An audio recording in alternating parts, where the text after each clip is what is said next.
Hello, in front of me I've got Jedi Survivor. In this video I'll show you how to dodge.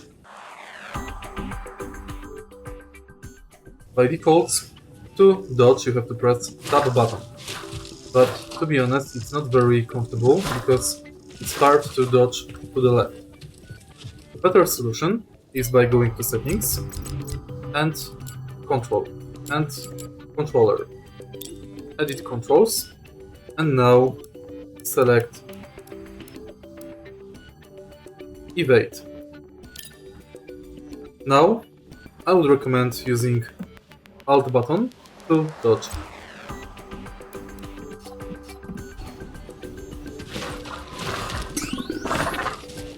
If you find this video helpful, please like, comment and subscribe.